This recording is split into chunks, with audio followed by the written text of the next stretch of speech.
हाँ बच्चों, question number 1 में डाउट? मेरे ख्याल से 15वें क्वेश्चन तक कोई डाउट नहीं होना चाहिए। फर्स्ट 15 क्वेश्चन में कोई डाउट नहीं होना चाहिए। अगर है भी तो एक काम करना, उसे रट लेना आंसर को, क्योंकि वो वही है, उसमें कोई नई चीज पढ़ने की है नहीं, मतलब समझने की। क्वेश्चन नंबर 15 तक there should be no doubt. I think I should start with question number 16। हाँ या ना guys? Yes sir. Question number 16 में कितनों को डाउट है ये बताओ मुझे। सर मुझे ओके है। क्वेश्चन नंबर 16 पे आ जाओ। देखो यार, जो क्वेश्चन है वो तुम्हारे पास खुला होना चाहिए। मैं उसका आंसर बता रहा हूं तुम्हें। गुड इवनिंग बेटा, चेयर कम पड़ गई क्या? ठीक है, ओके। क्वेश्चन नंबर 16 से स्टार्ट करेंगे डाउट्स को। देखो यार, क्वेश्चन डिफिकल्ट नहीं है। उसने कहा है A occupy the lattice points at the corners. ठीक है ना, कॉर्नर पे ए बैठा है, तो ए के कितने एटम होंगे inside the unit cell? I want the effective atom. A के कितने होंगे बेटा बताओ।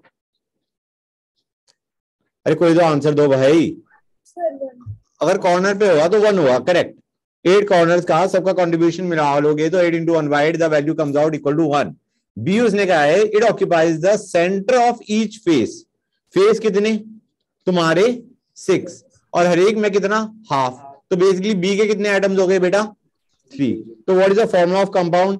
AB3। हाँ या ना? A1B3 AB3। अब गाइज अगर तुम्हारा आता A1/8 B3 तो उसे क्या लिखते? We would have multiplied by 8 to get A1B24। समझ में आ रहा है नहीं आ रहा है बच्चों? ये एक जनरल समझने की चीज है कि बाई चांस तुम्हारा फ्रैक्शन में आ रहे हैं आइटम, तो please multiply by the denominator to get the answer in integer form. ठीक है या नहीं बच्चों? हाँ बेटा बैठ जाओ। तो गाइस अब कौन से क्वेश्चन में डाउट है? क्वेश्चन नंबर 17 में डाउट है? अगर 16 में है तो 17 में ऐसे होना चाहिए। बताओ गाइस, है? पूछ से आना गाइस। 17 देखो, A is present eight corners, B is present at body centre. हमने कहा कॉर्नर की देन 1 हुआ, और तुम्हारा बॉडी के सेंटर पे तो 1 ही होगा ना बेटा, तो B का भी 1। So you will get the answer as AB। अब आते हैं नेक्स्ट पे, क्वेश्चन नंबर 18 में भी डाउट होगा, मैं सारी करवाया था बेसिकली जितनी भी उस टाइप के। उसने कहा XYZ रहे। हाँ बेटा कुछ कह रहे हो? कुछ नहीं कह रहे? ये सब पूछना था, अगर फेस सेंटर्ड और ये बॉडी सेंटर्ड मेंशन है तो उसमें प्रिमिटिव कॉर्नर्स वाले एटम्स नहीं ले लेंगे? 1 सेकंड फिर से बोलना बेटा।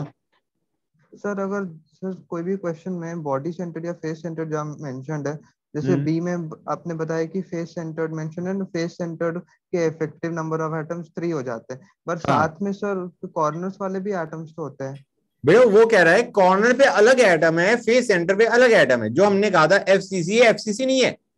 यहाँ पे तुम्हारा कॉर्नर पे अलग एटम है और फेस सेंटर पे अलग एटम है, तो it can not be classified as a FCC। समझ में आ रहा है नहीं आ रहा है?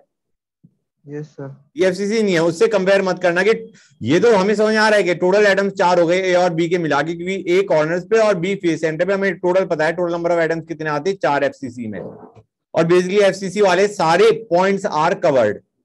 फेस सेंटर भी कवर्ड है। अरे यार 1 मिनट रुक जाओ, ठीक है ना? तो फेस सेंटर्स भी कवर्ड है और कॉर्नर भी कवर्ड है, तो we have got total number of atoms as 4। ठीक है ना? लेकिन उसको FCC या BCC या सिंपल क्यूबिक में मत उसको रिलेट करो। ठीक है बेटा? Okay sir. Okay sir. अब आते हैं 18 पे। X, हाँ बेटा। FCC में मतलब जैसे सारे एटम एक ही होते हैं। सारे एटम एक है, मतलब FCC अगर हम कह रहे हैं A इज फॉर्मिंग FCC, तो हमारे सारे के सारे मतलब कॉर्नर पे और हाँ फेस सेंटर पे we have got same atom. अगर वो तुम्हारा सेम नहीं है then we will not call it FCC, फिर कुछ और हो गया। हाँ राइट। अब आते हैं 18 पे। X, उसने कहा X ऑक्यूपाइंग द कॉर्नर्स। अच्छा, तो X के 1 आए। Y उसने कहा है बॉडी सेंटर पे है, 1 आया। Z उसने कहा फेस सेंटर पे है, जिसके 3 आए। तो फॉर्मूला क्या आ गया? XYZ3। That is your answer. ठीक है ना? क्वेश्चन नंबर 19 में तो कोई दिक्कत नहीं आनी चाहिए। 4R = √3 आ जाना चाहिए, है ना? सेल एस दे रखा है, A दे रखा है, R निकालना है। कोई डाउट बच्चों? No sir. 20 एक बार करवा देता हूं। आई डोंट नो, मतलब किसी ना किसी बच्चे को हो सकता है 20 में डाउट। बताओ गाइस, है? यार देखो इसमें ध्यान से समझो। उसने कह रखा है 4 ग्राम X है। BCC में तुम्हारा मतलब BCC is the unit cell, right guys. उसने पूछा है नंबर ऑफ यूनिट सेल्स, उसने इंफॉर्मेशन दे रखी है अबाउट नंबर ऑफ एटम्स, मतलब उसने ग्राम्स ऑफ वो दे रखे हैं एलिमेंट, ग्राम से हम नंबर ऑफ एटम्स पे जा सकते हैं, हाँ या ना। ग्राम से हम जाएंगे मोल पे, मोल से आएंगे नंबर ऑफ एटम्स पे। Now from number of atoms we have to go to number of unit cell, for that we need to know the type of unit cell that we have. समझ में आया नहीं आया बच्चों? हाँ बेटा, अरे एक मिनट रुको, होल्ड ऑन, क्योंकि ये थोड़ी दिक्कत आएगी मुझे, I don't have it may be. हाँ तो बच्चों हम कहां पे थे? क्वेश्चन नंबर 20 पे थे। तो आइडिया क्या है, उस बंदे ने तुम्हें ग्राम्स ऑफ एलिमेंट दे रखे हैं, ग्राम से तुम जाओगे मोल पे, मोल से आओगे नंबर ऑफ एटम्स पे। अब what you need to know is the relation between number of atoms and the unit cell, मतलब उसे यूनिट सेल के बारे में बताना पड़ेगा कि कौन सा यूनिट सेल है, so that you can go from atoms to number of unit cells. Number of atom से नंबर ऑफ यूनिट सेल्स पे जाने के लिए you need to know the type of unit cell that you have. तो मैं सीधा expression लिखने वाला हूं गाइस। 4 ग्राम हमारे पास एक्स है, तो 4 बाय एटॉमिक मास, इतने मोल एक्स होगा, हाँ या ना, ग्राम एटॉमिक मास कर दिया। Now you multiply by N A, इतने नंबर ऑफ एटम्स होंगे। यहां तक समझ आया नहीं आया? These are the moles of X, these are the number of atoms of X. अब हमें एक चीज पता है कि 2 एटम होते हैं एक यूनिट सेल में, सिंस इट इज बीसीसी। समझ में आ रहा है नहीं आ रहा है बच्चों? क्लियर और नॉट? बीसीसी दे रखा है, that means there are 2 atoms in 1 unit cell. अब these were the number of atoms, so if we multiply by 1 by 2, don't you think we'll get the number of unit cells? हाँ या ना, ये बताओ मुझे। This is your answer guys, this is basically your answer। मतलब हमें पता है इतने एटम्स है, तो नंबर ऑफ यूनिट सेल क्या आएंगे? Into 1 by 2। यहां तक कोई डाउट बच्चों? बोलो। गुड। 21 पे आते हैं, ये सारी करवा रहा हूं मैं। अगर नहीं दिया तो क्वेश्चन ही नहीं कर सकते, क्योंकि अगर एफसीसी होता तो we would have multiplied by 1 by 4, ठीक है ना। तो otherwise you could not have solve the question. इस पूरी एक्सरसाइज में there is one very important question, जो कि मैं ध्यान से पूरा वो होता नहीं, डिटेल में समझाऊंगा, रेस्ट आर वेरी इजी। 21 देखो, उसने कहा कॉपर कॉन्स्टिट्यूटिंग, यहां पे थोड़ी समस्या है, what is CCP? CCP is another name for FCC in a way, ठीक है ना। You might not be knowing that, मेरे को आज ही क्लास में करवाना है। I put this question and then I realize कि मैंने ये तो पढ़ाया नहीं है। सीसीपी का मतलब है क्लोज क्यूबिक पैकिंग, जिसका another name is FCC, face centred cubic, ठीक है ना बच्चों। तो हम क्या कहेंगे? Copper is constituting CCP lattice, मतलब कॉपर इज फॉर्मिंग एफसीसी, ठीक है ना गाइस। बेसिकली कॉर्नर्स और फेस सेंटर्स पे कौन प्रेजेंट है? कॉपर। मतलब कॉपर के कितने एटम हो गए? 4। हम कहेंगे एजी जो है that occupies edge centres. Edge centres का तुम्हें याद आ रहा है नहीं याद आ रहा है बच्चों? एज सेंटर के कितने होते थे टोटल तुम्हारे? 3 यार, कैसी बात कर रहे हो? कॉपर हुआ 4, एजी, एजी हमारा एज सेंटर है, उसका जो कंट्रीब्यूशन होता है एक एज का वो 1/4 होता है। यू हैव गॉट 12 एजेस, तो 1/4 into 12 that gives us the value 3। समझ में आ रहा है नहीं आ रहा है बच्चों? एज सेंटर पे है तो 1/4 contribution into 12 number of edges, that will give us the value as 3। तो एजी के 3 है। उसने कहा AU is present at body centre, मतलब एयू का 1 है, तो you will get the formula as Cu4Ag3 and AU, that is your formula. Question number 22 पे आते हैं बच्चों। 22 में कोई डाउट आना चाहिए? नहीं आना चाहिए, आई डोंट थिंक कोई डाउट आना चाहिए। अच्छा, क्वेश्चन नंबर 22 उसने कह रखा है, होल्ड ऑन, उसने कह रखा है edge, basically edge of unit cell 361 है। और कैसी बात कर रहे हो? नहीं नहीं, रिकॉर्डिंग पॉज नहीं है, चल रहा है। वो रेड नहीं दिख रहा? अरे दिख रहा है ड्यूड, ठीक है। क्वेश्चन नंबर 22 पे आओ, ठीक है ना। Copper forms FCC with a edge length of 361 picometre.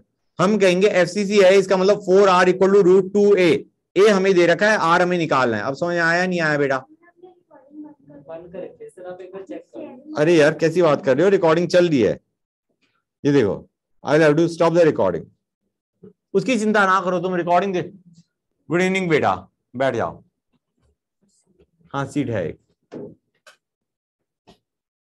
ठीक है।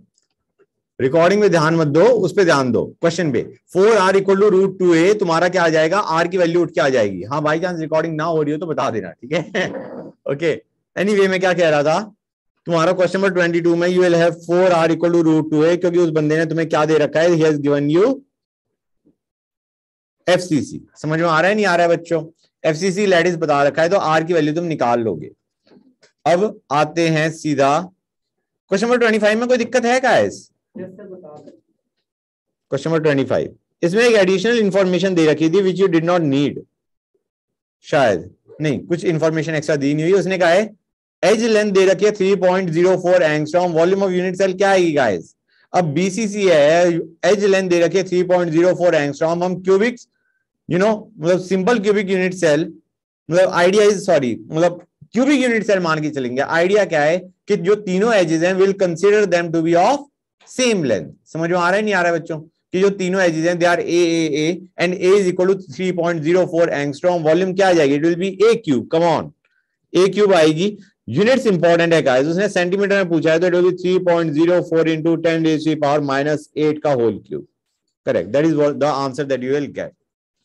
आगे चलते हैं क्वेश्चन नंबर 26 में कोई किया था लेकिन आंसर मैच नहीं हो रहा। किसका, इसका किसी का भी मैच नहीं किया, थोड़ा बहुत अप्रोक्सीमेशन से भी मैच नहीं कर रहा। अप्रॉक्स करके बी आंसर, हाँ तो बी आंसर होना चाहिए आई गेस, बी है ना, बी है तो बी इज फाइन। इतना बहुत चल जाता है, थोड़ी बहुत मतलब हो सकता है कि there might be slight error, तो उसकी चिंता मत करो। क्वेश्चन नंबर 26 पे आओ बच्चों। 26 में उन्होंने कह रखा है 3 एलिमेंट्स है, P जो है it occupies the corners, P का एक, Q is at the cube का सेंटर, तो हम कहेंगे Q का कितना, Q का भी एक, ठीक है ना। क्यूब अगर तुम्हारा क्यूब के सेंटर पे है तो सेंटर पे, बॉडी सेंटर पे तो एक ही होगा। R atom is along the edges, तो R के कितने आ जाएंगे गाइस, 1/4 into 12 which is 3, तो ये आ गया PQR3, that is what you will gate. Question number 27 पे आते हैं। 27 में उसने कह रखा है face centre arrangement of A and B atoms, A is present at the corner, B is present at the face center। अब देखो guys, A is present at the corner, A का एक है, B के कितने थे गाइस, फेस सेंटर पे है तो B के आगे 3। अब उसने कहा one of the atom of A is missing from the corner। अब कॉर्नर का I am talking about the contribution right now, do you realise guys it will be 1 - 1/8, this will be the number of atoms of A present inside the unit cell, हाँ या ना? तो ये आ गया 7/8, B आ गया 3, will give the formula is A 7/8 B 3। हमने कहा पसंद नहीं आया, let us multiply by denominator, you will have A 7 B 24 as the answer. कोई डाउट यहां तक बच्चों? गुड। क्वेश्चन नंबर 28 पे आते हैं, 28 करवाना है। 28 में कोई दिक्कत नहीं आनी चाहिए, BCC है, 4r equal to root 3a कर देंगे, उसने a दे रखा है, r की वैल्यू पूछी है, तो I am not writing this down, you can solve it now, ठीक है गाइस। क्वेश्चन नंबर 29 मेरे ख्याल से करवाना चाहिए। हाँ सर, ये वही क्वेश्चन है जिसके सेम पे। हाँ कोई बात नहीं, अब इधर ध्यान दो। उसने कहा molar volume of the lattice including all the empty space. यहां पे ना थोड़ी समस्या है गाइस, अगर वो वॉल्यूम ऑफ 1 मोल एटम्स पूछना चाह रहा है, ठीक है ना गाइस, मोलर वॉल्यूम का मतलब है वॉल्यूम ऑफ 1 मोल एटम्स, तो the formula that we should have used was Na into 4/3 pi r cube, हाँ है ना? I mean come on guys, this is the volume of 1 atom into Na should give us the volume of 1 mole atoms। लेकिन वो कह रहा है including all the empty space, मतलब ये चाह रहा है कि हम यूनिट सेल के टर्म्स में आंसर दे, काइंड ऑफ। समझ में आ रहा है नहीं आ रहा है? Because unit cell has got empty space as well as the atoms. समझ में आ रहा है नहीं आ रहा है बच्चों? तो he is expecting the answer in terms of unit cells, कि यूनिट सेल के टर्म्स में हम आंसर को दे, राइट, कि यूनिट सेल की वॉल्यूम से बेसिकली मल्टीप्लाई करे, समथिंग ऑफ दैट काइंड। यहां तक किसी बच्चों को कोई डाउट? तो मैं सीधा एक्सप्रेशन लिखता हूं, Na एटम्स है, ठीक है ना guys, we have got Na atoms. उसने कहा ना मोलर वॉल्यूम, तो वॉल्यूम ऑफ 1 मोल एटम्स, हमने कहा हमारे पास 1 मोल एटम्स है, या हम कहेंगे Na एटम्स है। अब उस बंदे ने कह रखा है it has got a FCC lattice है। FCC लैटिस का मतलब 4 एटम एक यूनिट सेल में, तो इतने एटम कितने यूनिट सेल में होंगे गाइस, इनटू 1/4, हाँ या ना? मतलब अंडरस्टैंड करो, these were the number of atoms and these are the number of unit cells which contain the Na atoms. हाँ या ना, ये चीज समझ में आई नहीं आई? क्लियर है guys? Now we have reach the unit cells. तो इतने यूनिट सेल हैं, what is the volume of one unit cell? It is a cube. हाँ या ना? उसने ए तुम्हें दे रखा है। अब ए उसने दे रखा है पिकोमीटर में। गाइस पिकोमीटर को जब मीटर में कन्वर्ट करते हो तो तुम्हारा होता है 10⁻⁻12। उसने जो आंसर मांगा है वो ml में मांगा है। ml is nothing but centimetre cube. Centimetre cube का मतलब हो गया we need the edge length in centimetre. हम कहेंगे 10⁻⁻12 was when you wanted it in meter, 10⁻⁻10 will be when you want it in centimeter. So I guess this is your answer. Clear हुआ या नहीं हुआ? मैंने ए क्यूब से multiply किया। Understand करो guys, number of atoms, number of unit cells into volume of unit cell will give us the molar volume including the empty space. ठीक है ना गाइस? ये हमारा, अगर हम इसको 10⁻⁻12 कर दे, this would have given us the answer in metre cube. We want it in centimetre cube, so I have taken this in centimetre. हाँ या ना? I think it is clear to you guys. Nothing more is required to be said. ठीक है ना guys? Question number 30 पे आते हैं। Let us go on to question number 30। 30 देखो बच्चों, उसने कह रखा है corner is joined by sodium. Okay, तो Na के एक रहा। Edge, each edge has oxygen. अब ये एज की ऑब्वियस सी बात है, it must be edge centre. तो ओगे कितने आ गए? 3। अब उसने कहा है टंगस्टन कहां पे है? सेंटर पे है, तो W आ गया 1। तो you know the formula, it will be NaWO3. That is what you will get as the formula guys. 31 बहुत प्यारा क्वेश्चन है क्योंकि बहुत निहायती गंदा है। समझ में आ रहा है नहीं आ रहा है बच्चों? सबसे बड़ी समस्या है alternate corners, alternate faces, alternate edges guys. ठीक है ना बच्चों? एज जो उसने एंड में बॉडी सेंटर का है दैट इज अंडरस्टैंडेबल, लेकिन ये जो alternate edge, alternate face and alternate, बस इतना ही, edge and face, these are very tough, and alternate corners too. तो गाइस ये अच्छा क्वेश्चन था जो मुझे करवाना था 31। ध्यान से देखो बच्चों, 4 में बनाऊं क्या? 4 में बनाते हैं। लो बड़ा सा,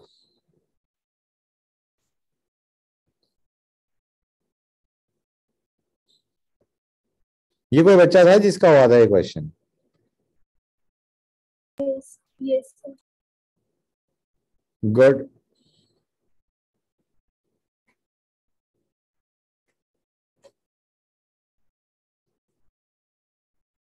ये रहा।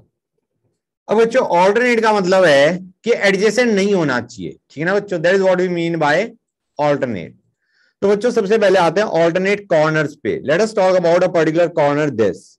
अगर ये कॉर्नर है तो कौन से कॉर्नर नहीं होंगे? ये नहीं होगा, ये नहीं होगा, ये नहीं होगा। गॉट इट और नॉट गाइस? इसका मतलब है ये कॉर्नर है तो ये कॉर्नर तो हो सकता है। अब ये कॉर्नर अगर है तो कौन सा नहीं हो सकता? ये नहीं हो सकता, और तुम्हारा दैट्स इट। तो अब कौन से कॉर्नर हो सकते हैं? ये हो सकता है, ये हो सकता है। क्लियर और not guys? That is what we mean by alternate corners. अब इसको मैं बाकियों को मिटा देता हूं, एक्स को, जहां पे नहीं होना चाहिए उसको मैंने मिटा दिया। This is what we mean by alternate corners guys. अगर तुम ध्यान से देखो तो तुम रियलाइज करोगे we are talking about one pair of opposite face. हम एक पेयर ऑफ ऑपोजिट फेस की बात कर रहे हैं, और उस फेस पे भी we are looking at the face diagonal. हम डायगनल की बात कर रहे हैं। अगर एक डायगनल, इस पे 2 एटम्स हैं, मतलब इस फेस डायगनल के 2 कॉर्नर पे एटम है, तो उसके ऑपोजिट फेस, मतलब ये फेस हमारा एक था, इसका ऑपोजिट फेस क्या है? ये है।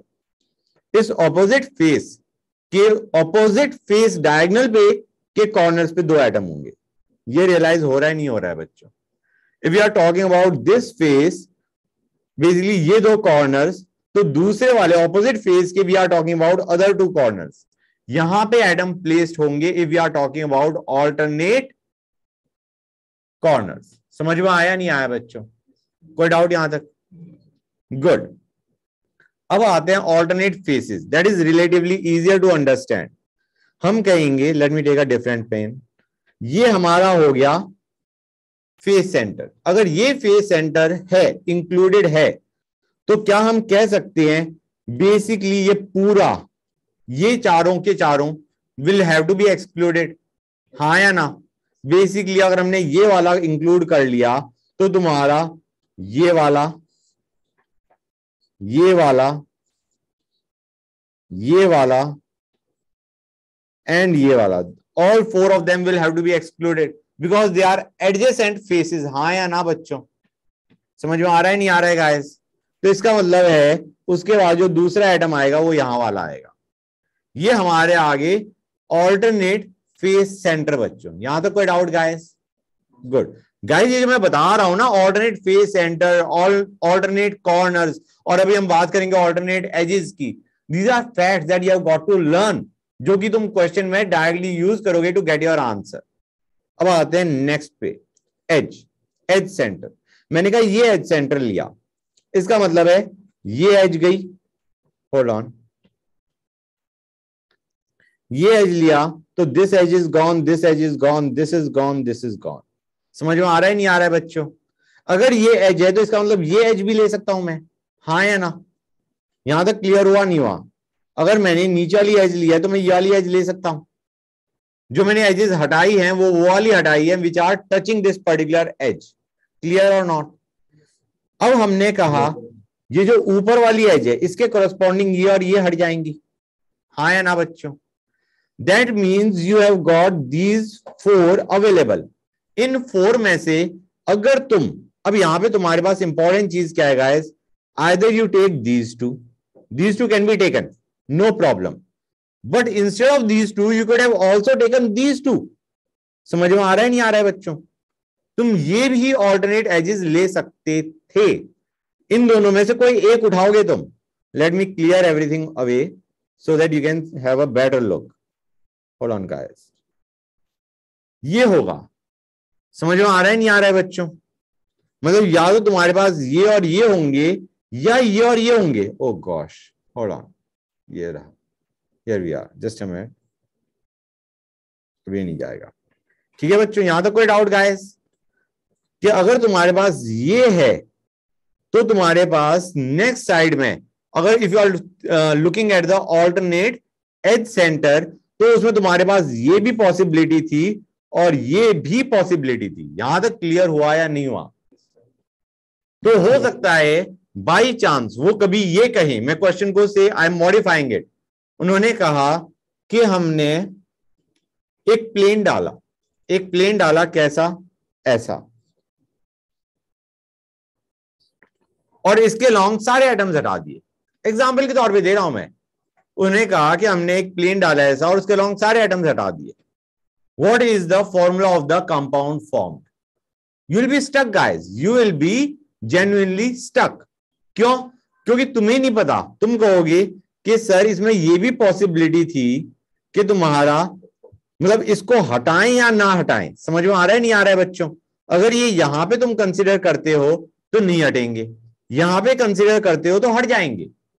तो मैं ये बताना चाह रहा हूं, depending on the type of question they might frame, you might have more than one answer correct, कि तुम्हारा जो एज सेंटर पे है वो एटम हमें इंक्लूड करना है या नहीं करना है। You can be stuck over here, उसका क्वेश्चन मुझे बनाना पड़ेगा, but for the timing what I am trying to tell you is कि तुम्हें पता होना चाहिए कि ऑल्टरनेट एज सेंटर का मतलब क्या होता है, जो कि मैंने बता दिया। अब क्वेश्चन पे आते हैं। क्वेश्चन इतना डिफिकल्ट नहीं था। क्वेश्चन में हम कहेंगे ये जो चीज जो अभी मैंने बताई है दैट वाज इंपॉर्टेंट। हमने कहा चार कॉर्नर आए, चार कॉर्नर का मतलब 4 इंटू 1/8 विच इज 1/2। ए क्या आया 1/2। बी पे आते हैं, दो फेस सेंटर है, दो फेस सेंटर का मतलब 2 इंटू 1/2 विच इज 1। और सी में हम कहेंगे हमारे पास कितने एज सेंटर आ रहे हैं बच्चों? 4, हाँ या ना?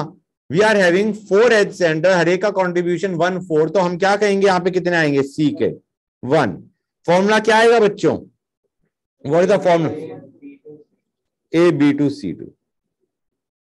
क्लियर और नॉट गाइस? क्लियर हो गया यहां तक तुम्हारा? ऐसा आंसर है हमारे पास? 1 सेकेंड, इसने क्या कहा है? And body centre. अरे यार मैं ऑल्टर वो सारा समझाने लग गया। व्हाट आई मिस्ड वाज, उसने कहा सी है alternate edge centre and body centre पे। ठीक है ना बच्चों? मैंने और ये जो तुम्हारा कंट्रीब्यूशन बताया है 1, this is of alternate edge centre, body के सेंटर पे है, तो let us include 1 and we will have total C के कितने होंगे atoms, 2. So you will have the formula as A½ B1 C2 which is nothing but AB2 C4. कोई doubt यहां तक बच्चों, बताओ, क्लियर हो गया यहां तक? Good, that was important. 32 हमें करने की जरूरत नहीं. 33 में कितने बच्चों को डाउट है, बताओ गाइस. ये कह रहा है head out. Okay, question number 33 पे आते हैं. उसने कहा है ये तुम्हारा कौन से को रिप्रेजेंट कर रहा है. इसमें देखो गाइस, जो उसने डायग्राम दे रखा है उस डायग्राम के अंदर the corners are not touching one another, they are touching the atom in the centre. अब गाइस ये डायग्राम तुम्हारा दो तरीके से बन सकता है. Let me make it. अगर मैं बना देता हूं तो मेरे ख्याल से क्लैरिटी एकदम से आ जाएगी.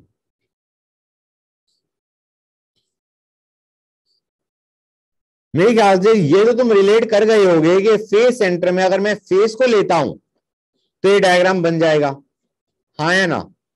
कॉर्नर पे 4 एटम ठहरे और एक फेस सेंटर पे ठहरा. मतलब तुम ये रियलाइज कर गए होगे this is the face plane in FCC, हाँ या ना. ये तुम्हारा एफसीसी के अंदर फेस प्लेन का अगर तुम डायग्राम देखोगे तो वही बनेगा जो बना रखा है क्वेश्चन के अंदर. समझ में आया नहीं आया बच्चों, यहां तक कोई डाउट? गुड. दूसरा जो तुम्हारा है वो हो सकता है, अगर तुम यहां पे हमने फेस प्लेन देखा था, अब हम देखते हैं इनने क्या टर्म यूज करी है, body diagonal plane. Guys do you realise, मैंने तुम्हें बताया था बीसीसी के अंदर तुम्हारे all the corner atoms are touching the atom at the body centre, हाँ या ना. And they are not touching one another, the corner atoms are not touching one another. तो अगर तुम यहां पे, तो हमने ये लिया था, this is the plane we looked at, basically face plane. यहां पे let us have a look at this plane guys. अगर हम इस प्लेन को कंसीडर करेंगे, डू यू रियलाइज कि इसका वही डायग्राम बनेगा जो वहां पे क्वेश्चन में बना रखा है, कि ये जो एटम है this is touching all the 4 corner atoms but the corner atoms are not touching one another.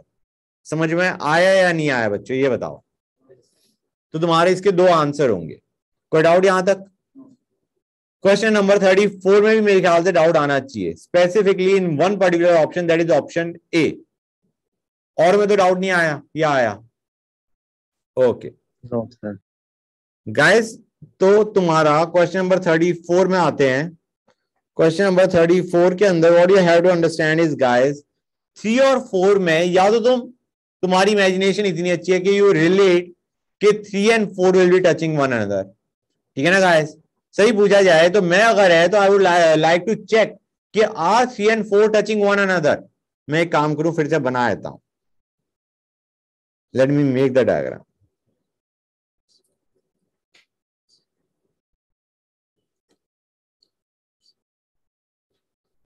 कि कंफर्मेशन इज ऑलवेज बेटर. उसने कह रखा है हमने इसका फेस सेंटर उठाया और हमने इसका फेस सेंटर उठाया. समझ में आ रहा है नहीं आ रहा है बच्चों? ये पूछ रहे हैं are these two touching one another in a FCC unit cell. मतलब 2 face centre, adjacent face centre, are they touching one another. तो गाइस थोड़ा एक काम करो, just feel it like this. मैं इसको देख रहा हूं. किसको देख रहा हूं? I am looking at, oh hold on, I am looking at this particular thing. ये जिसका फेस सेंटर हमने उठाया है, दिस पर्टिकुलर थिंग जिसका फेस सेंटर उठाया है. बच्चों ये लेंथ कितनी होगी मुझे कोई बताओ? अगर ये लेंथ a है तो डू यू रियलाइज गाइस ये a/2 होगा? Yes sir. ये भी a/2 होगा, है ना बच्चों? थोड़ा है ना, मतलब अपने रूम में विजुलाइज करने की कोशिश करो. You should be able to visualise कि ये a/2 है, ये a/2 है. तो what is this length guys? a/√2. ये चीज समझ में आई नहीं आई बच्चों? इट विल बी a/2 का होल स्क्वायर प्लस a/2 का होल स्क्वायर का रूट, a/2 का होल स्क्वायर प्लस a/2 का होल स्क्वायर का रूट. ये चीज समझ में आई नहीं आई बच्चों? विच will B a/√2. Guys clear हुआ नहीं हुआ ये बताओ मुझे? Yes sir. This particular length is a/√2. और हम कहेंगे, अगर तुम ध्यान से विजुलाइज करो guys, this will be equal to 2r. हाँ या ना? मतलब तुम रियलाइज करो, एक एटम यहाँ पे है, एक एटम यहाँ पे है, R plus R should be equal to this A/√2, हाँ या ना? यहां पे थोड़ी बहुत दिक्कत आ सकती है, तो एक काम करो, तो अपने रूम में विजुलाइज करो, एक एटम तुम्हारा एक फेस सेंटर पे है, दूसरा इस फेस सेंटर पे है, एंड हमने उन दोनों के बीच की length in terms of H length निकाल ली, it is A/√2। Now what I am trying to see is कि R की टर्म्स में वो क्या होगा, इट विल बी R एक एटम का प्लस R दूसरे एटम का, which will be equal to 2R, हाँ या ना? समझ गए guys? So this will be equal to 2R, और तुम देखोगे this gives us nothing but 4R equal to √2A। ये जो रिलेशन है, ये यही तो है बच्चों, 4R इक्वल टू √2A। हम कहेंगे ये जो रिलेशन होल्ड करता है एफसीसी में, हाँ या ना बच्चों? गाइस समझ में आया नहीं आया? Yes sir. This is a relation that holds true in FCC. मतलब हमारे ये जो दो एटम्स हैं mark 3 and 4, they are touching each other. समझे नहीं समझे गाइस? कोई डाउट यहां तक? बोलो बच्चों, वहां के बच्चे, कोई डाउट नहीं? तो guys now I am stopping the doubt session, आगे चलते हैं। बेटा इसमें 1 और 2 तो टच कर ही नहीं सकते ना बेटा, they are corner atoms, corner atom तो एफसीसी में टच करते ही नहीं, हाँ या ना? एफसीसी में the atom present at the face centre, that is the one which touches all the corner atoms, corner atoms do not touch one another. तो 1 और 2 तो हो ही नहीं सकता। समझ गए बेटा? Yes sir. और कोई डाउट? बोलो। ओके